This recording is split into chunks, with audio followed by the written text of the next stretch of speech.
Good evening and welcome. I'm Scott Warner and I'm president of the Culinary Historians of Chicago. And while we're in Chicago, we're going to New York City tonight to visit our speaker. And I'm going to introduce our speaker tonight, Peter Hoffman. Peter is the author of this book. It's What's Good, a Memoir in 14 Ingredients, and with a foreword by Adam Gopnik. And Peter, just quickly, I bring it to you. I know Adam Gopnik is quite a big kahuna. He's an editor. What's he the editor of? Or? He's a regular writer at the New Yorker magazine. Yeah, because I know he's quite illustrious. But this is Peter's book, What's Good, a Memoir in 14 Ingredients. And there it is. And there's a link in our notice that appeared on our website. If you'd care to order a signed copy of the book, you can just click on the link. Again, go to culinaryhistorians.org and look for the program notice, and it will be in there. So on to our speaker tonight, Peter Hoffman. Chef Peter Hoffman is the Curious Cook's cook. As the former chef and owner of Savoy and Back Forty restaurants in Manhattan, he trailblazed farm-to-table cooking in New York City. His opinion pieces have been published in the New York Times, Edible Manhattan, and Food and Wine. And Peter serves on the boards of the Green Market and Chefs Collaborative and is a Slow Food New York City Snail Blazer Award recipient.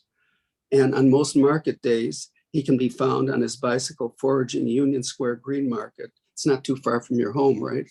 Not very far at all. And he's looks nice to have a green market right in the middle of Manhattan.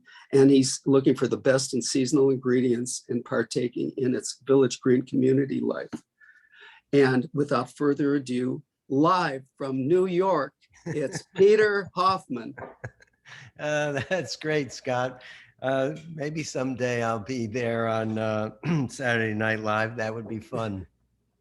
I'm thrilled to be with all of you tonight. I'm not sure whether with the spotlighting and all that you got to see the cover, but there it is. What's Good, a memoir in 14 ingredients. Beautiful cover shot by Quentin Bacon, shoots lots of Ina Garten cookbooks and Food and Wine magazine items. And we riffed on a painting by a 17th century Italian female painter named Gabriella Garzoni, and of a platter of fava beans and other vegetables, and did a shoot live in the middle of the winter.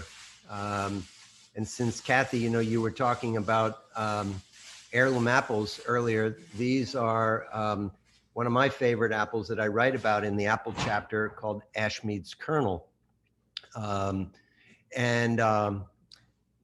Anyway, the book, if I can just sort of describe the book a little bit to you all, it says it's a memoir, which it is, but it toggles back and forth between sort of the essays or chapters about the mechanics of being in the restaurant business and the mechanics of having become a chef and moving up in kitchens and all of that, and what it was like to run a farm-to-table restaurant in New York City, with a seasonal progression through the farmer's market over the course of the years. And so those chapters are ingredient-based and really sort of wanting to provide people with the backstory on some ingredients and what I love about them so much and what makes their flavor so extraordinary, and just some sort of cultural stories about the ingredients that will enrich in your cooking, if nothing else, or just appreciation of them when you're eating them. So, the two arcs of my life and a year in the market are traveling together. The first chapters are about how I became a cook, or where I grew up in New Jersey, and where my interest in food began. And then and the ingredient chapters then are based on, they start in the root cellar, because that's where we are at the beginning of the winter.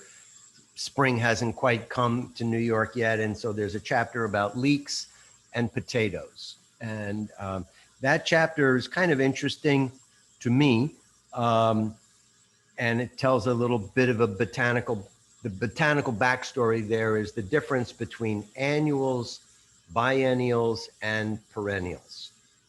Potatoes being even though we dig them up and at the end of the growing season, potatoes are in fact perennials. So there's what's interesting about that chapter is I kind of outline how annuals, which are the grains, the grasses, are the ingredients that were grown in Europe and earlier in the Middle East, 10,000 years ago, something like that, and have always been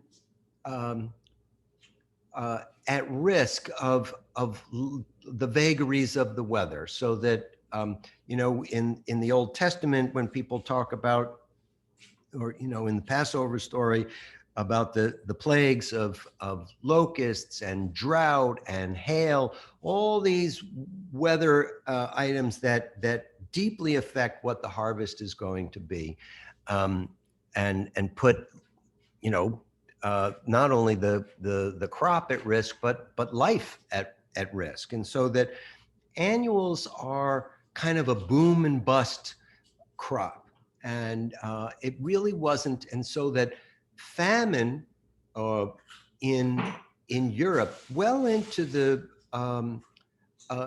through the Middle Ages and early into the industrial age was still a regular occurrence. There wasn't a steady food supply in Europe until the introduction of the perennial, being the potato from South America. So that was really transformative in that.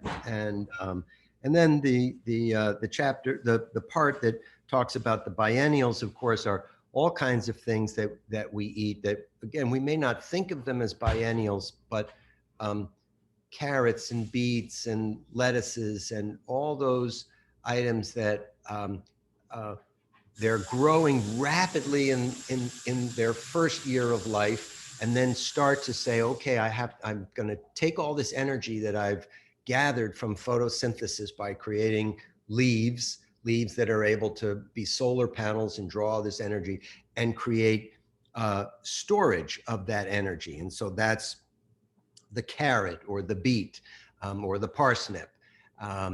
And so we like that as humans. We like the fact that they're storing all that energy for what the plant hopes is going to be for the second year. But in fact, we yank it in the fall or earlier when they are heading towards maturity.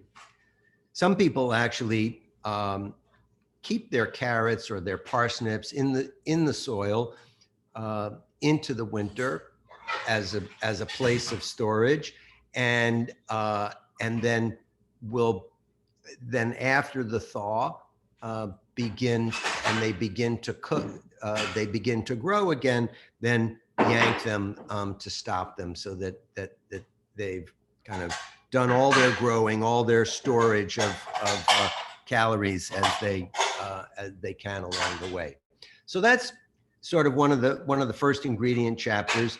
I'm going to read to you a little bit from a chapter that's much later in the book, and it's about peppers. And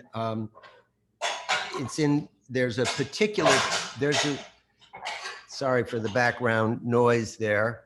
My wife is starting to prepare dinner. So peppers. There's a particular pepper at the market that I love and seek out. It's a Grenada pepper, as in seed that comes from the Grenadine Islands, was brought by Caribbean women given to a farmer that lives and raises his vegetables in Pennsylvania. And so I'm going to read a little bit about that and share some information. Again, these are both that whole long explanation about annuals, biennials, and perennials was from an ingredient chapter, but the other ones are sort of more about the restaurant business. But let me begin here talking about peppers. Pepper nomenclature is confusing, and Christopher Columbus, responsible for so much cross-cultural misunderstandings and misappropriation, is to blame for this one too. In pursuit of a westward oceanic route to the east, Columbus's sights were set on India, its spices, and in particular, the highly prized black peppercorn. Thinking he had made it to Asia, Columbus called the Caribbean islands the West Indies. Peppercorns, the berries of Piper nigrum, is a climbing vine limited to hot regions near the equator, were called pimento in Spanish. When Columbus was introduced to chili peppers in the Americas, he conflated them with peppercorns and called them pimento as well, even though they're botanically unrelated. These peppers, part of the nightshade family of tomatoes and eggplants, are known as the capsicums. Most of the capsicums that we're familiar with are of the species Capsicum annum. Jalapenos, bell peppers, poblanos, Hungarian wax peppers, shishitos, and padrones. Tim Eckerton of Eckerton Farm, that's my farmer in Pennsylvania, was for decades the sole Union Square farmer growing an array of another species, Capsicum chinense. The more exotic, flavorful, and incendiary peppers, and specifically my object of desire, the Grenada seasoning pepper. The Grenada seasoning pepper is named after its namesake island in the Windward Islands of the Lesser Antilles, close to the South American mainland. The chinense peppers developed in the Amazon basin and radiated from there into the southern islands of the Caribbean. It is bright yellow with the occasional orange blush, thin-skinned, and rarely bigger than a walnut. Its sensual folds and ripples characterize all of the chinense peppers, prompting the Caribbean people to name one of its hotter kin the Scotch bonnet, after the Highlander wool hat known for its multiple pleats and pom-pom tuft. Crack one open, and the fragrance is intriguing, full of floral and citrusy flavors, accompanied by a nasal tease, a tingling suggestion of an underlying arsenal of heat. Grenadas have all the fragrance of habaneros and Scotch bonnets, and only a fraction of their heat. Another variety of the chinense is known as seven-pot pepper because it packs so much heat and flavor, it is only discarded after offering its powers to multiple stews. The capsicums are a miraculous group of plants.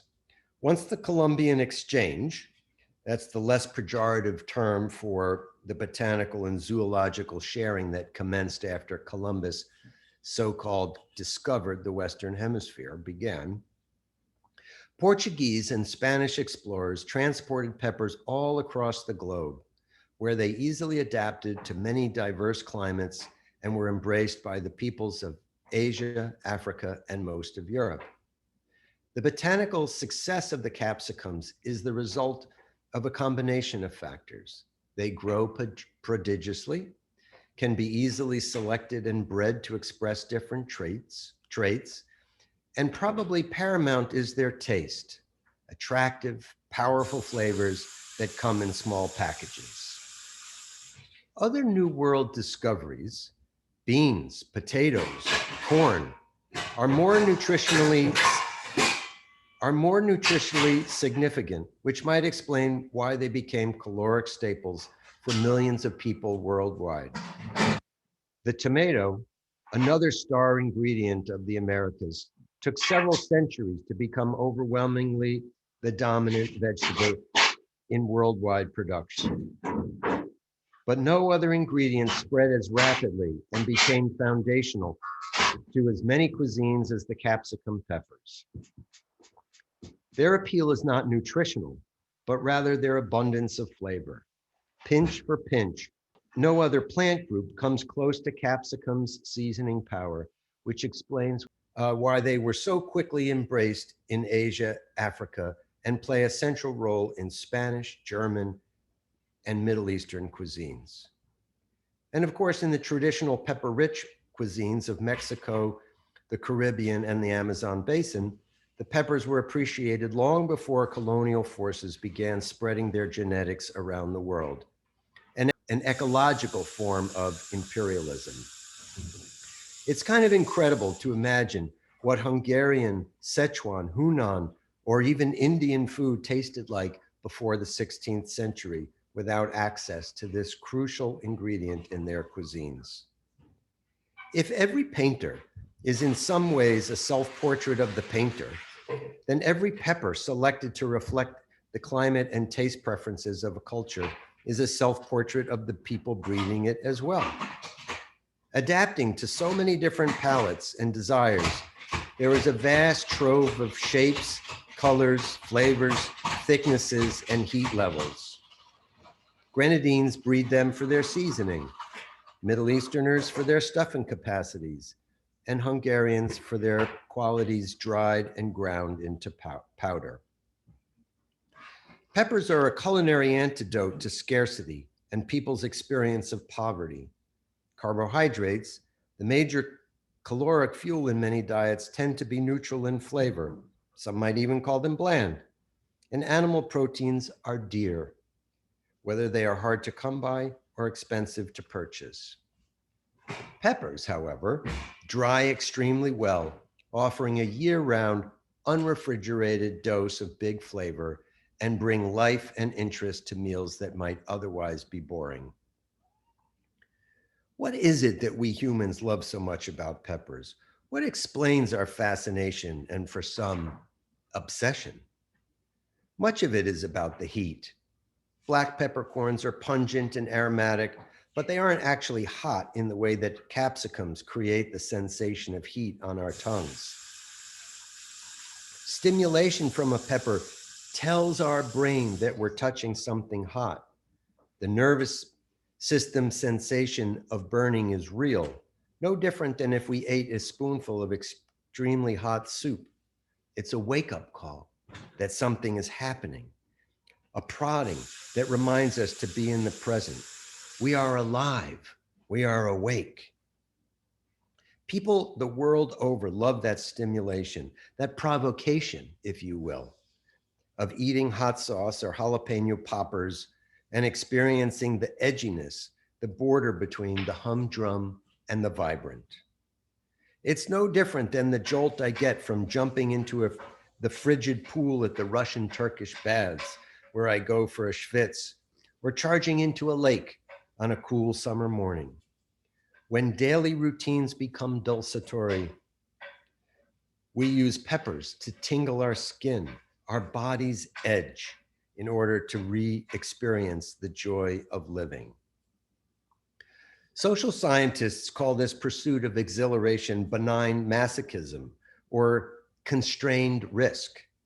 When we ignore the message of the physical sensation and enjoy the experience because, in this case, we know we aren't actually getting burned. I don't agree with the masochism theory. The endorphin rush that comes with a sweaty forehead and a runny nose is an experience of heightened awareness. Deeming it thrill-seeking belittles the feeling of euphoric indestructibility that we get. The way we meet the challenge of a flaming tongue can serve as a metaphor for acting boldly in the world. Mao Zedong said, "The food of the revolutionary is the red pepper. Those who cannot endure red peppers are also unable to fight." May his culinary insight have longer resonance than his political beliefs. So that's a little bit of the chapter. I go on to talk about Scoville heat units and come back to what I love and cook with the Grenada pepper. I'm not sure whether there are people growing it there in Chicago at the Lincoln Park Market, which is such a wonderful farmer's market. But in the book, there's a recipe. There are a few recipes in the book, mostly associated with the ingredients. And this one is very simple, sort of sauteing the peppers in onions and garlic with some allspice and bay leaf, sort of thinking about the Caribbean, and some fresh thyme, adding in some vinegar, and then pureeing it so that you get a vinaigrette, and finishing it with good olive oil. So that's, as I said, that's a little bit of what I talk about in that ingredient chapter.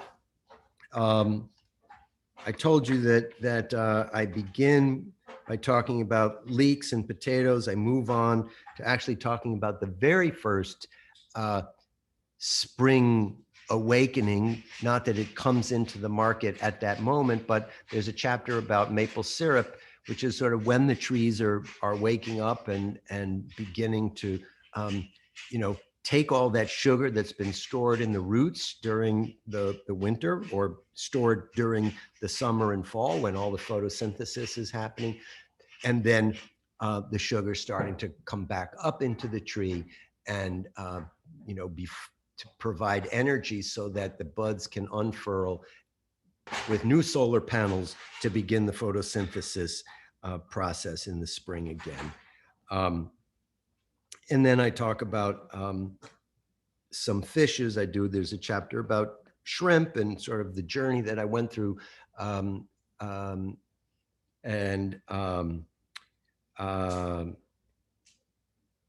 a chapter on skate, a fish that I love and very much, but then talking about strawberries and garlic and rosemary, tomatoes, sort of high summer, and then into stone fruits and the peppers, and ending the last two chapters are apples and pears and kale and radicchio. So that's the ingredient thread of the book, and then I again sort of go through my life, sort of how I became a cook, how I became a chef, and then what it was like to run the restaurant. I think I'll stop there for the moment. If that's a place that Scott, you'd like to jump in and talk about some of the things that you were seeing in the book, between what our internet capacity is here, puts me in a more public space, but I think we've finished with the pot banging. So my apologies for that. Yeah, but will we get to taste some of the food, since I can smell it now, and Right. we always have samples at our meetings, so why not have some samples at the Zoom meeting? But oh well. Yep. You're the chef and your wife cooks for you, which seems only fair, but is there any competition between you as to who's the better chef? Well, Susan is the pastry chef in the family. There's a chapter in the chapter about stone fruit. I actually share her recipe for making pie dough and making pie, because she's really a master at that. And what's interesting about that chapter too is that I sort of compare my cooking style with hers. And it sort of played out in the kitchen as well. She didn't like, she liked to be in the kitchen, quiet, in the morning, not too many people around, limited number of variables. I'm sort of more happy to be in the thrum, and like calling tickets and talking to waiters, and a customer sticks their head in the kitchen and calling out orders and cooking at the same time, and sort of what that difference is in our lifestyle and cooking style. So she's a great cook, but of limited number of dishes by her own choice. But a great pastry chef. And I'm always the guy who's cooking something new and never cooking the same thing twice. And even when she asks, says, "Oh, that was delicious, can we have it again?" I make an attempt, but I'm always just sort of a rolling stone.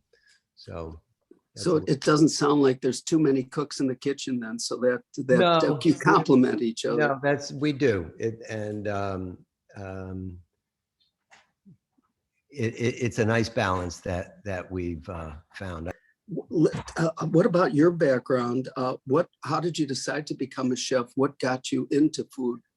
Well, it's kind of an interesting story. I mean, I liked food, and my parents brought me into the city, into New York City. I grew up in the suburbs, and they were excited by a lot of the different ethnic cuisines that were here. And so I ate Armenian food and Hungarian section of the far Upper East Side, things like that.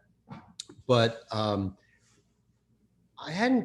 was interested in backpacking and the environment, and I wasn't quite sure how I was going to turn that into a career. I thought maybe I would go into forestry or something like that. But then I saw there was an article that the New York Times magazine section ran on Paul Bocuse, and I saw that, and I saw this photograph of this man holding vegetables, standing in the farmer's market, and realized that this was kind of the beautiful balance between art and science, between not about needing to be intellectually challenged, and at the same time being physical in the work. And I then read the article, and oddly enough, I had no idea who wrote the article until I was doing research for the book a couple of years ago. And now I'm forgetting his name. Waverly Root. It was the author. Now, he, of course, wrote the book about the cuisines of the food of France and the food of Italy. Wonderful, wonderful, important books for me when I first went to France in the 80s, because he divided France up into the geographic areas of people who cook with duck or goose fat and cook with butter, and then down in the South, cook with olive oil. Sort of a great concept or construct, even if it wasn't perfect, but it was a way of thinking about the cuisines of France, the regional cuisines of France. And but anyway, he's the one who wrote that article about Bocuse. And if I could, there are two kind of quotations that are the epigraphs for the book. And the first one is Bocuse's, and he says in that article, "First-rate raw materials are the very foundation of good cooking. Give the greatest cook in the world second-rate materials, and the best he can produce from them is second-rate food."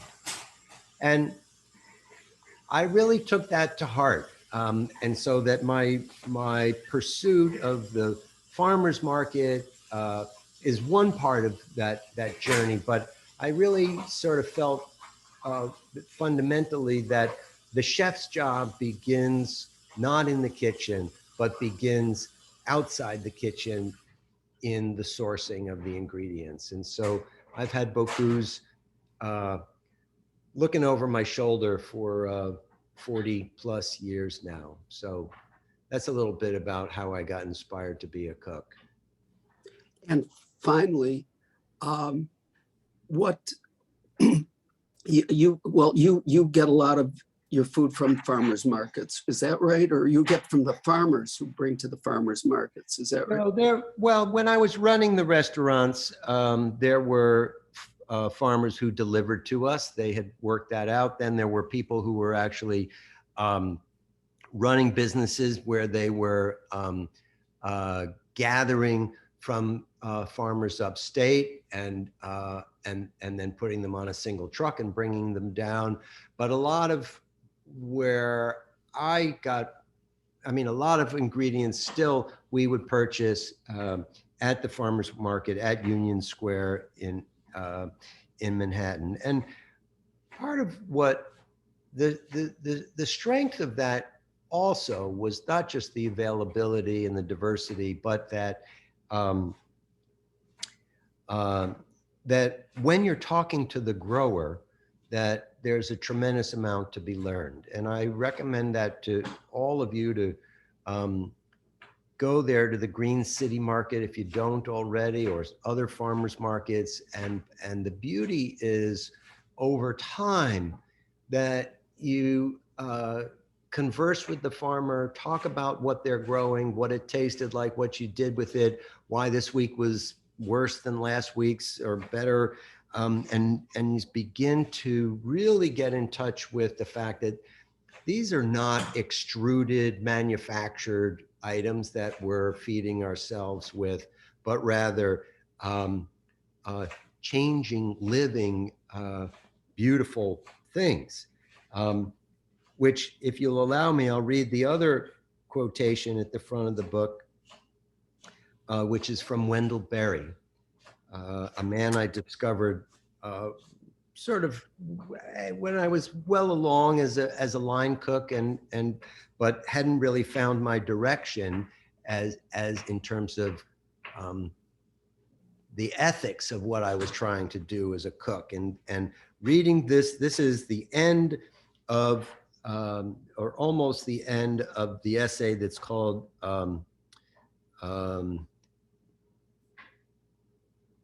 I forget what it's called. It'll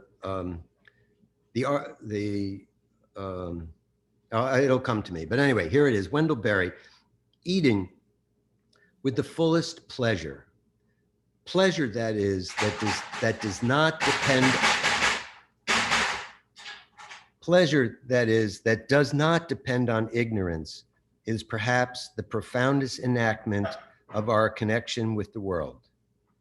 In this pleasure, we experience and celebrate our dependence and gratitude, for we are living from the mystery, from creatures we did not make and powers we cannot comprehend.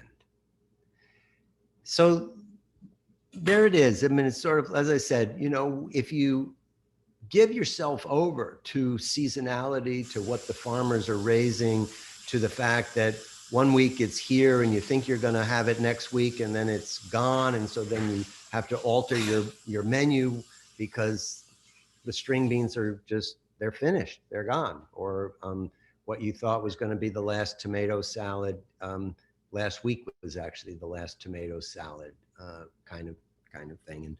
And so I love letting the miracle of existence drive my cooking, and therefore be part of my daily existence. And in that way, my cooking is a piece of my religion, right? So that it's sort of me getting in touch with transience and the universe and the miracle of life. So that's a long answer to your question, Scott, but it was a delicious answer. So, and very savory too. So thank you. And Kathy, would you turn on your charm? Chatty Kathy will now handle the chat questions. So Kathy, do your thing. Thanks. I'm not the one laughing. It's my mother in the background. Sorry about that. So pastry chef Gail Gand is online tonight, and she inquired about that gigantic Madeline plaque on the wall behind you. Where did you get it? Yeah, Kathy picked up on it straight away as well when we were on a Zoom call the other day.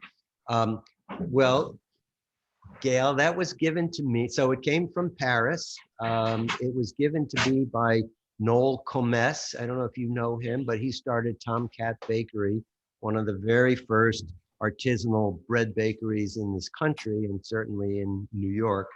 And there's a full view of it. And it's, forget what it is, it's 17 by 7 or some kind of odd number, but there it is, a great Madeleine, professional bakery mold, right? And she, Can you leave it to me in your well? Yeah. Thank you.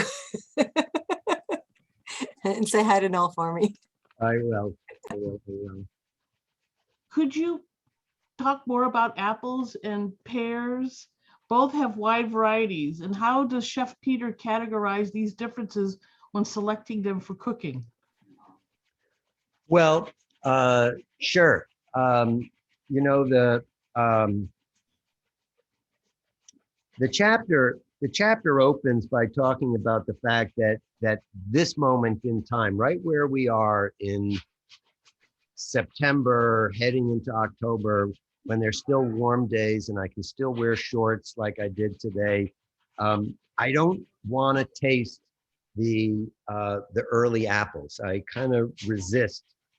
I don't, there's a way that I just don't want to acknowledge that the summer's over. And so I'm still looking for peaches. I'm working with plums. And again, I won't even dive into the apples until I've really worked my way through the pears, because they're never going to keep as well as the apples do. And so I kind of come early October, I start working the pears that are in the market really hard. And then it's only sort of like when I've really put on a sweater and it's a brisk day that I say, okay, I'm gonna eat the first apple. And there's something, I mean, I love apples, totally. I mean, I'm gonna eat them for months until we get to rhubarb and strawberries, of course, with some citrus fruit mixed in, but that they're I love the fact that they're hard, that you kind of, when you bite into them, that crack that cleaves the world from one side to the other is so different as a sensual experience than where I'm still trying to be, which is in the world of peaches and plums, which are juicy and sensuous and dripping and all of that. So I come to the apples late. I'm particularly fond of some of the russeted apples as opposed to some of the glossier ones. I tend to be kind of an heirloom kind of guy. The Ashmead's kernel that's on the cover of the book is probably my favorite. I also like the Roxbury russet and the golden russet. They all seem to have wonderfully winey, rich flavors. The acidities are always high, which is really important to me in an apple, so that you get the balance. It's not just about sweetness. The modern apples, I mean, there's been a lot of really excellent breeding that's gone on. But sometimes the flavor profiles, even though they've passed lots of focus groups, I find that they've gone for crisp and crunch, and then sort of a lot of the acidity is still there sometimes, but it's kind of candy sweetness. And so I tend not to like some of the more modern varieties. The problem with the russeted apples is that that russeted skin transpires the moisture more rapidly, and so they tend not to keep as well because that skin is more porous, and so they dry out sooner and get softer sooner.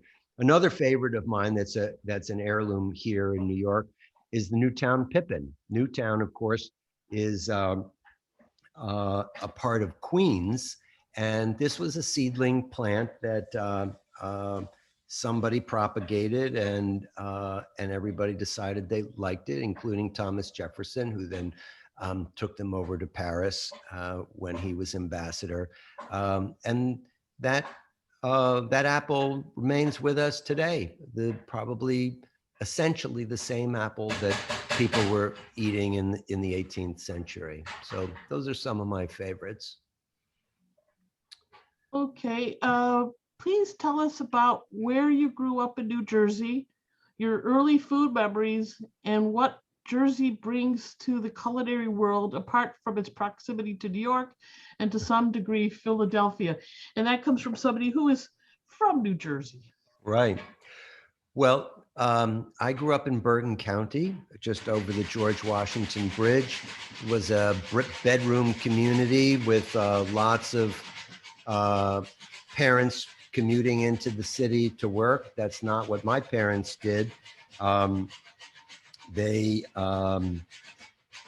dad was a dentist and my mom was a teacher, early childhood education specialist, and so they stayed put.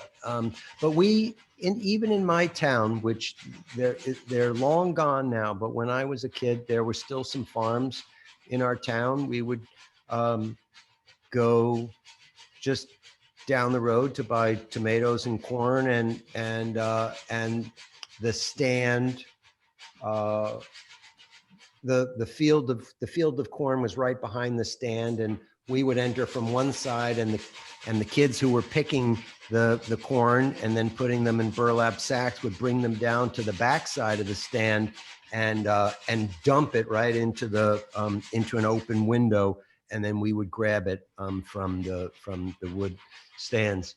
I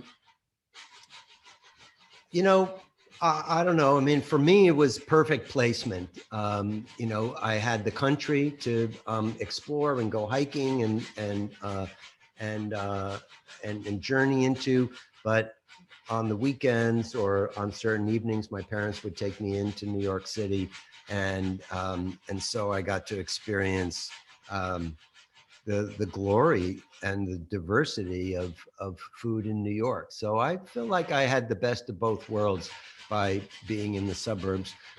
One of my sisters doesn't feel that way at all. She couldn't wait to get out of the suburbs and get out of town.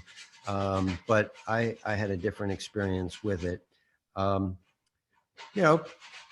There's a lot of good food being grown even now in Jersey and in Bergen County. Some of the farmers who, there aren't too many of them, there are fewer than there were 30, 40 years ago when I first started shopping at the Green Market. But even in Bergen County, which is that most populous northeast corner of the state, closest to New York City, there are still farmers who come to the market from there. Well, I think that concludes our questions, unless somebody pulled something I didn't see. Scott, I turn it over to you. You know what? I think we've just had the what do they call the last course, or is there a course after dessert? Peter, is there something after dessert that's served? I know in Europe it would be the salad, I guess, but Let's see if there's something there. One of the things about the restaurant that I'll tell you about, Savoy, was the restaurant that I ran for 26 years. And it was a restaurant that always tried to find a balance between being innovative, but without being twee or fussy. That was important to us. It was not an expensive restaurant, and so that the project was, and again, sort of the seasonality was something that was driving it forward all the time, so that the menu changed. The only thing that remained the same was something that became our signature dish, which is called salt crust duck. But we would always change the set on it, so that it was both sort of a signature dish and a seasonal one as well. And so I write a chapter about what we did called that I ran a dinner series where I brought in guest speakers. The very first guest speaker was Ray Sokolov. Some of you may know of him, or he used to write. At one point, he was writing in Natural History magazine about the sort of cultural, ethnic food experiences. And he's been a speaker for us too. Oh, he has. Yeah, he's a great guy, and taught me a lot. And one night we were doing a dinner, the dinner series hadn't started yet, and he stood up spontaneously and started talking about the history of one of the dishes that I was serving. And my sister leaned over and said, you should do this. You should make a program out of it. And so we did. And Ray was the first speaker. He had just come out with a book that is called Why We Eat What We Eat. And it was about New World, Old World exchange of ingredients. So that in that chapter, I start by talking about different kinds of restaurants and different ways that menus are constructed. And I say, we go to some restaurants precisely because the menu never changes. The local Greek diner's all-day offerings of Western omelets, lamb moussaka, tuna melts, and a joyously greasy burger. Or the French bistro for soup à l'oignon gratiné, roast chicken, steak frites, and tarte tatin. Or to a steakhouse for its New York strip, creamed spinach and wedge salad of iceberg lettuce, hothouse tomatoes, and Roquefort dressing. These restaurants are selling dependability and predictability, the ability to ever satisfy a specific hankering and a certain sentimentality. Their promise to never take those dishes off the menu means that we can reenact important sense memories when we choose.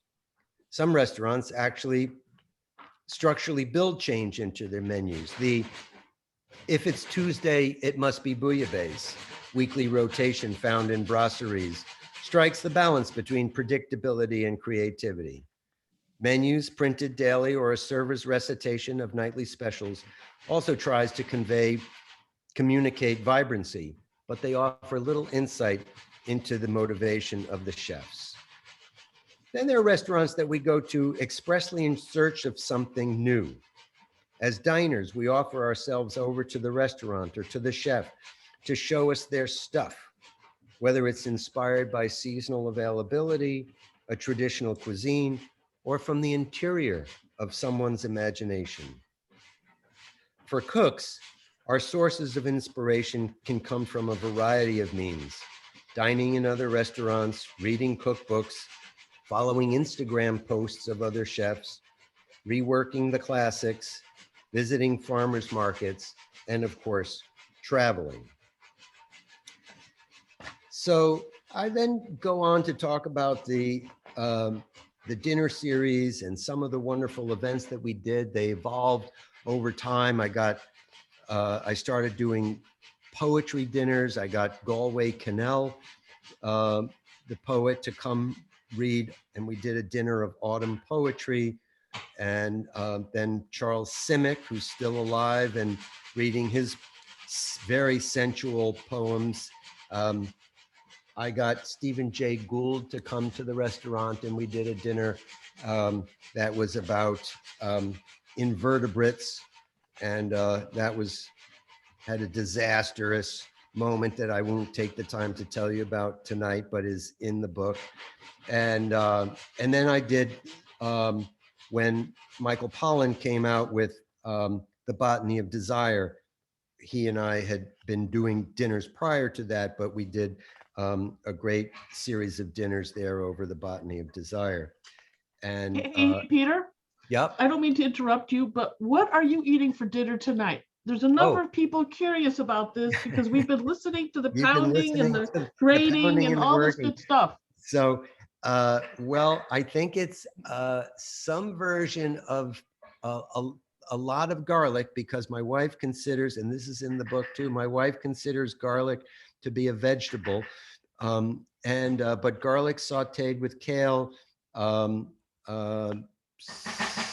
so she's been beating up the kale, right? No, she's been working hard on the getting the butt ends of Parmesan grated, and then perfectly sauteed kale in the olive oil with nicely golden chips of garlic. So Gail Gann jumped in. I don't really understand the question. Maybe she'll add to it, but it was about petit fours. Gail?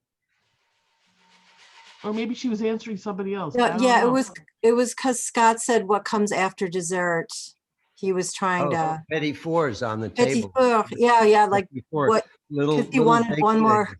He wanted one more course after dessert. Yeah, so here's the end of my final petit four. So that I was sort of saying, why do we go to restaurants and for different kinds of experiences? And then I was telling you some of the dinners that we did.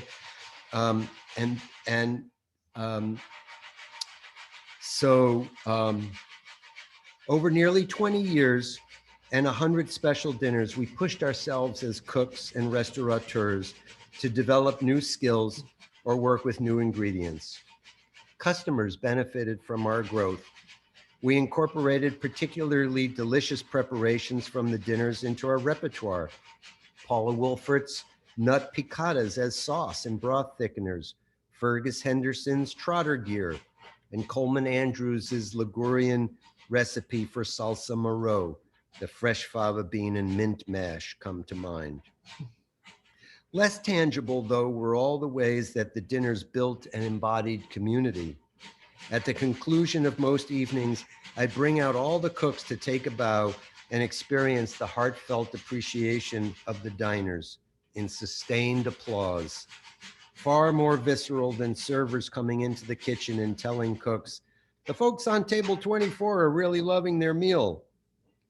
By participating in the menu development and execution of meals based on literature, poetry, and politics, I impressed upon the kitchen crew that while cooking is a craft, it is also an art.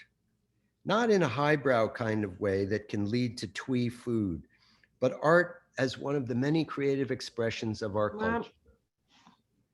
Our interplay with writers, poets, and thinkers gave even greater weight to the value of our work. And by value, I mean something far greater than our day-to-day restaurant transactional exchange of food for dollars. We go to some restaurants because the menu never changes, to others because the menu always changes. And then there are restaurants we go to because we are changed by the menu. So that's very poetic. Yeah, that's my petit four. So somebody asked, what will you be doing at Talizian? So at Talizian, sorry. That's okay. At Talizian, I'm going to, it's such an extraordinarily beautiful place if you haven't been. And what's interesting is that on one hand, that Frank Lloyd Wright, in my opinion, as an architect who completely embodied showing respect for the environment and building into the landscape and becoming part of the landscape. And so in that way, he's doesn't have a lot of ego, and yet the guy was a complete egomaniac. So I'm going to reference that part of him that really is about respect for the landscape and talk about that in terms of our cooking and our food production in our world. and less about the egotistical side of food production and wanting to control climate and control the universe. So that's sort of what I'm going to be talking about back and forth. And I'm doing that with a guy named Keith Keenley, who has written about that region a bunch, and with Odessa Piper moderating. So that should be a fun evening. And I'll be signing books, and Odessa's making some past hors d'oeuvres and things like that. Well, that's actually going to be in Frank Lloyd Wright's home, Talizian. Is that right? Well, or is it going to be at the visitor center nearby? It's going to be at the River Cafe, the River View Cafe, Okay. which is the building he designed, but it's not at his home. Yeah. And it's just down the road from his home, and it overlooks the Wisconsin River. Yes, and it's beautiful. And Odessa said, "Do you want to come up for it?" I can't, because otherwise I'd be there with you. So folks, it's a real experience. It's in Spring Green, Wisconsin. And if you go there, based on hearing what I've just said, I'll enjoy it vicariously. So anyway. And come up and say hello if you do, since I really appreciate everybody's attention tonight and forbearance. But I hope that both what I read from the book and spoke about the book, that you'll check it out. You can buy it as is in your link from McNally Jackson here in Soho. And if you want, I can inscribe it. They send me emails every time someone buys a book and wants it inscribed. And so I can write something to you if you so desire. And Gail, the event at Talizian is on Saturday, October 9th. Yeah. And I will be, and again, I know you have it in the email that you probably got, but I'll be in Chicago at Lula Cafe on Wednesday, October 6th. If you want to come see me in person, and you can buy the book there, and I'll be reading some other sections from it, but it'll be fun to meet all of you. So thank you all. And thank you so much. And thank you for your talk and your petit four. Yeah, right. And there you have it. Yes. Yeah. Great. So good night, everybody. Thank you. Great. Good night, Scott. Good night, Kathy. Thank you for supporting me so well. And to everybody who joined the call and the Zoom experience, thanks so much. Thank you very much. Bye-bye. Good night.